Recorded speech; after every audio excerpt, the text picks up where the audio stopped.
Hello friends, welcome to this video. आज हम बात करने वाले हैं एक ऐसे अंतर्राष्ट्रीय संगठन के बारे में जहां से एक क्वेश्चन एग्जाम में जरूर देखने को मिलता है। तो आज हम इस टॉपिक को कवर करेंगे। इसके बाद सार्क जो चैप्टर है यानी सार्क जो टॉपिक है, यहां से आपका एक भी क्वेश्चन छूटेगा नहीं। बस समझ के रखना, हम क्लास में इसको याद करेंगे सारी चीजें इसकी। हम ये भी देखेंगे कि सार्क जो है अभी फेल होने की कगार पे है। यहाँ से इसमें जो देश हैं वो इससे मुंह क्यों मोड़ रहे हैं, क्या वजह है उसकी। ठीक है, तो सब कुछ हम समझने वाले हैं। तो चलिए हम शुरू करते हैं आज का टॉपिक। सबसे पहले हम ये जान लेते हैं कि जो सार्क है इसका फुल फॉर्म क्या होता है। यानी सार्क जो है, इसकी सबसे बड़ी बात यही कि इसमें इसका फुल फॉर्म पूछा जाता है। आपसे डायरेक्ट पूछ देगा सवाल कि सार्क का फुल फॉर्म क्या होता है। तो सार्क का जो फुल फॉर्म होता है, यहाँ पे मैं लिख देता हूँ SAARC। सार्क, सार्क का फुल फॉर्म होता है, देखो एस से होता है साउथ, एस से क्या होता है साउथ, फिर ए से होता है एशियन, यानी साउथ एशिया की जो कंट्री हैं उन सबका ये ग्रुप है। तो साउथ एशियन, फिर होता है एसोसिएशन, फिर क्या होता है आपका एसोसिएशन, ASSOCIATION, एसोसिएशन। एसोसिएशन के बाद आपको याद रखना है फॉर होता है, ऑफ नहीं होता है। कहीं कहीं लिख के देता है ऑफ, लेकिन यहाँ पे याद रखना है south Asian Association for Regional corporation, यानी ये क्षेत्रीय आपका एक संघ है। ठीक है ना, एक आपका क्या है, ये क्षेत्रीय संघ है, रीजनल कॉर्पोरेशन। रीजनल कॉर्पोरेशन यानी आपसे अगर फुल फॉर्म पूछता है तो आपको बताना है सार्क का फुल फॉर्म क्या होता है। साउथ एशियन एसोसिएशन फॉर, ये याद रखना, फॉर रीजनल कॉर्पोरेशन। क्योंकि कहीं कहीं फॉर को हटा के ऑफ लिख देता है तो वो गलत होगा आपका। तो south Asian Association for Regional corporation, ये होता है साउथ का सार्क का फुल फॉर्म। अब देखो बात हम ये करते हैं कि सार्क है क्या। सार्क एक रीजनल ऑर्गेनाइजेशन है, यानी ये कह सकते हो आप, सार्क जो आपका संगठन है ये आपका एक क्षेत्रीय संगठन है जो साउथ एशिया के देशों को जोड़ता है आपस में। तो सबसे पहला सवाल जो आता है, सबसे इंपॉर्टेंट सवाल, कि सार्क जो है इसकी स्थापना कब हुई थी। अच्छा, सार्क की स्थापना क्यों हुई थी ये भी हम समझेंगे। देखो सार्क की जो स्थापना हुई थी ना, वो इसलिए हुई थी कि जो साउथ एशिया के देश हैं, छोटे छोटे सारे देश हैं, ठीक है, साउथ एशिया के छोटे छोटे देश हैं। मैं आपको दिखा देता हूँ यहाँ पे कौन कौन से देश हैं। ये आपके देश हैं साउथ एशिया के, जैसे आपके अफगानिस्तान हो गया, ठीक है, पाकिस्तान हो गया। मैं यहाँ पे कलर चेंज करता हूँ, ये कलर ले लेते हैं हम। देखो अफगानिस्तान हो गया, ये भी नहीं काम कर रहा। एक मिनट, कलर हम लेते हैं कोई अच्छा सा। कौन सा ले लें, कौन सा ले लें, ये ले लेते हैं, क्या कहते हैं, चलो ये ले लिया हमने। ये काम करेगा क्या, ये काम थोड़ा ब्राइट लेना पड़ेगा इस पे, थोड़ा ये बड़ा लेना पड़ेगा। ये देखो, ये देखो, जैसे अफगानिस्तान हो गया, पाकिस्तान हो गया, ठीक है, फिर भारत हो गया, नेपाल हो गया, भूटान हो गया, बांग्लादेश हो गया, श्रीलंका हो गया, आपका ये मालदीव हो गया। तो ये छोटे छोटे ऐसे देश हैं साउथ एशिया के जो, मतलब इन्होंने मिलकर ये सोचा कि ये काम कर, जैसे यूरोपीय यूनियन उधर बना था क्या, यूरोप में यूरोपीय यूनियन बना था, आसियान बना था, ठीक है। तो यूरोपीय यूनियन और आसियान को देख के इन जो छोटे छोटे साउथ एशिया के देश हैं, इन्होंने ये सोचा कि भाई हम क्या करते हैं कि हम भी मिलके अपना एक संगठन बना लेते हैं, जिससे हम क्या करेंगे, अपना रीजनल जो हमारा विकास है, क्षेत्रीय विकास है, ट्रेड वगैरह जो है, मतलब जैसे व्यापार करना है या फिर और भी छोटे छोटे सहयोग हैं, उससे हम आगे बढ़ते रहेंगे। जैसे नहीं होता गांव में या फिर शहरों में पड़ोसी मिलके रहते हैं, वही एक संगठन था ये। तो यहाँ पे दिक्कत ये आ जाती है बाद में कि जो आप देख पा रहे हो, ये पाकिस्तान भी इसमें है और अपना देश भारत भी है। तो भारत और पाकिस्तान के बीच में जो टेंशन बनी रहती है, उसी देखो इन सारे देशों में सबसे तगड़े तगड़े देश हैं, आपका अपना भारत सबसे तगड़ा देश है इसमें, ठीक है। फिर पाकिस्तान, इसका मतलब आपको पता ही है, हमारे और पाकिस्तान के बीच में टेंशन बनी रहती है। तो पाकिस्तान और भारत के बीच में जो समय समय पर टेंशन बनी रहती है, उस वजह से सार्क उतना अच्छी तरह से काम नहीं कर पाता है। क्योंकि सार्क का एक नियम है कि कोई भी अगर रूल बनाना है, कोई भी अगर रूल बनाना है, तो उसमें ये 8 देश हैं। सार्क में देश कितने हैं, तो सार्क में 8 देश हैं। इन सभी 8 देशों की सहमति होनी चाहिए, यानी सिग्नेचर होने चाहिए। तो भारत भारत अगर कोई काम करने जाएगा तो वहां पे पाकिस्तान इसको रोक देता है, अगर पाकिस्तान करने जाएगा तो भाई भारत को आपत्ति होगी तो भारत रोक देगा। तो इसी वजह से सार्क उतनी अच्छी तरह से काम नहीं कर पाता है। तो अभी हम ये समझ चुके हैं कि सार्क की जो स्थापना हुई थी वो इसलिए हुई थी क्योंकि जो साउथ एशिया के कंट्रीज थे, उन्होंने ये सोचा आपस में मिलकर कि हम एक छोटा सा संगठन बनाएंगे अपना, जो मिलकर हम काम करेंगे तो धीरे धीरे हम ग्रोथ करेंगे, आगे बढ़ेंगे, ठीक है। इसमें कुल कितने देश हैं, 8 देश हैं। तो लेकिन उतना ये सक्सेसफुल नहीं हो पाता है, इसी वजह से, क्योंकि भारत और जो पाकिस्तान है, इसका आपस का जो टेंशन है उसकी वजह से।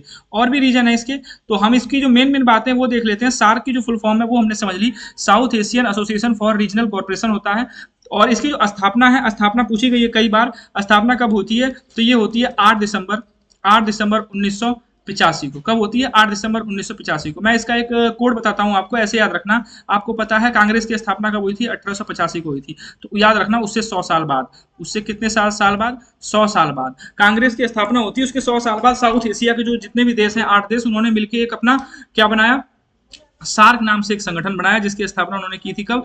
8 दिसंबर 1985 को। ठीक है, और 8 दिसंबर 1985 को की थी। तो इसका जो सम्मेलन हुआ था वो ढाका में हुआ था। किस सम्मेलन के तहत हुई थी? तो आप रखोगे इसको, ये हुई थी कौन से सम्मेलन के तहत? ये हुई थी आपकी ढाका सम्मेलन के तहत। ढाका कहाँ पड़ता है? तो बोलोगे ढाका तो भाई बांग्लादेश की राजधानी है। और ढाका का जो सम्मेलन, ढाका में सम्मेलन हुआ था, पहला सम्मेलन, उसी सम्मेलन के तहत इसकी सार्क की स्थापना होती है। लेकिन सार्क का अगर आपसे पूछे हेडक्वार्टर, सार्क का हेडक्वार्टर कहाँ पे होगा? तो ये होगा आपका कहाँ पे? काठमांडू में। कहाँ पे है सार्क का हेडक्वार्टर? सार्क का हेडक्वार्टर है काठमांडू में। काठमांडू कहाँ पड़ता है भाई? तो काठमांडू पड़ता है आपका नेपाल में। तो इतनी बातें आपको इससे याद रखनी है कि सार्क का फुल फॉर्म क्या होता है? South Asian Association for regional cooperation. ठीक है, इसकी स्थापना होती है 8 दिसंबर 1985 को। इसका सम्मेलन कौन सम्मेलन के तहत? ढाका सम्मेलन के तहत। इसका हेडक्वार्टर कहाँ पे है? इसका हेडक्वार्टर है आपका काठमांडू में। ठीक है, अभी हम देख लेते हैं सार्क में कुल मेंबर कितने हैं। तो अभी हमने यहाँ पे देखा सार्क में कुल मेंबर जो कंट्रीज हैं वो कौन कौन सी कंट्रीज हैं? 8 कंट्रीज हैं। सार्क में कुल मेंबर देश कितने हैं? तो आपको याद रखना है 8 देश हैं सार्क में। कौन कौन से हैं 8 देश? आपके सामने स्क्रीन पे आपको दिखाई दे रहा है। आप चाहो तो इसका स्क्रीनशॉट ले सकते हो या इसको नोट कर सकते हो। ठीक है, सार्क में अगर आपसे पूछे कुल कितने कंट्रीज हैं, तो साउथ एशियन की जो कंट्रीज हैं वो 8 कंट्री हैं। वो 8 कंट्री कौन कौन सी हैं? आप देख सकते हो यहाँ पे कौन कौन सी कंट्री हैं 8। तो हम देखते हैं, सबसे पहले नंबर पे है अपना भारत। बात कर लेते हैं। देखो पहले नंबर पे आपका भारत आ गया, फिर पाकिस्तान, अफगानिस्तान, नेपाल, बांग्लादेश, भूटान, श्रीलंका और आपका मालदीव। ये आपके सार्क कंट्रीज हैं। कितनी कंट्रीज हैं सार्क कंट्रीज? 8 कंट्रीज है। इसके बाद हम अगला अगला टॉपिक जो हमारा होगा वो बिम्स्टेक पे होगा, क्योंकि सार्क से जब भरोसा उठ गया लोगों का तो लोग बिम्स्टेक में जाके अपना मतलब मेंबर बन गए। बिम्स्टेक क्या है? वो बंगाल की खाड़ी के अगल बगल के जो देश हैं उसमें से पाकिस्तान और अफगानिस्तान तो हट ही जाएंगे। ठीक है, तो अभी हम उसको भी समझेंगे। तो यहाँ पे सार्क कंट्रीज कौन कौन सी है? तो हमने देखा सार्क कंट्रीज में आपकी भारत हो गई। ठीक है, भारत के बाद आपका पाकिस्तान है, पाकिस्तान के बाद आपका नेपाल है। ठीक है, और फिर पाकिस्तान के बाद नेपाल हो गया, फिर अफगानिस्तान भी है। ठीक है, फिर उसके बाद क्या आ गया? भूटान आ गया। भूटान के बाद क्या आ गया आपका? बांग्लादेश आ गया। भूटान के बाद बांग्लादेश, फिर श्रीलंका आ गया। फिर श्रीलंका के बाद क्या आ गया? मालदीव आ गया। क्या आ गया? मालदीव आ गया। ये 8 कंट्रीज हैं, 1 2 3 4 5 6 7 8, 8 कंट्रीज हैं सार्क में। तो सार्क का फुल फॉर्म आपको पता चल गया। इसकी स्थापना हुई थी 8 दिसंबर 1985 को। कौन से सम्मेलन के तहत? ढाका सम्मेलन के तहत। ठीक है, हेडक्वार्टर कहाँ पे है? हेडक्वार्टर है इसका काठमांडू, नेपाल में। और कुल कुल कुल इसमें देश कितने हैं? कुल देश हैं यहाँ पे कितने? 8 देश हैं। कौन से देश हैं? 8 देश हैं। जो साउथ एशिया के 8 देश इसके मेंबर हैं ढाका के। ठीक, सॉरी, सार्क के। इतनी बातें हमको समझ में आ गई। तो जो सार्क है इसका गठन हुआ क्यों था? तो साउथ जो एशिया कंट्रीज हैं उन्होंने ये सोचा कि आपस में हम मिलजुल के रहेंगे, अपना कॉपरेशन को बढ़ाएंगे, जिससे हमारा क्या होगा? इकोनॉमिक डेवलपमेंट होगा। ठीक है, और गरीबी बहुत ज्यादा थी। ठीक है ना, तो गरीबी को भी क्या करेंगे? हम कम करेंगे, गरीबी को खत्म करेंगे और शांति और स्टेबिलिटी बनी रहेगी। इस वजह से इसको किया गया था। यानी सभी देश मिलकर क्या करेंगे? ये 8 देश मिलकर अपना विकास करेंगे। लेकिन इसका एक रूल है जो मैंने बताया अभी, कोई भी अगर डिसीजन लेना होता है तो 8 देशों की उस पर सहमति होनी चाहिए। लेकिन भारत और पाकिस्तान के जो टेंशन है उसकी वजह से ऐसा होना संभव नहीं है। इसके बाद इन्होंने एक आपका कहते हैं साफ्टा करके south Asian free trade area भी मतलब लागू किया था। साफ्टा ये पूछता है, सार्क ने साफ्टा कब लागू किया था? 2006 में लागू किया था। साफ्टा का फुल फॉर्म क्या होता है? आप लिख लेना, south Asian free trade area. South Asian free trade area.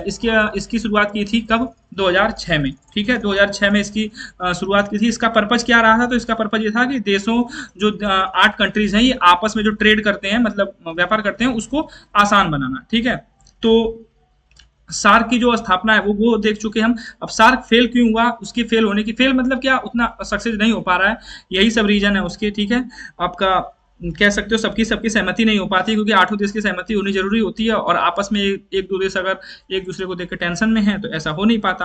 तो अगर 8 में से एक भी देश मना कर दे तो ये उतना मतलब जो भी इसकी सहमति है वो हो नहीं पाएगी यहाँ पे।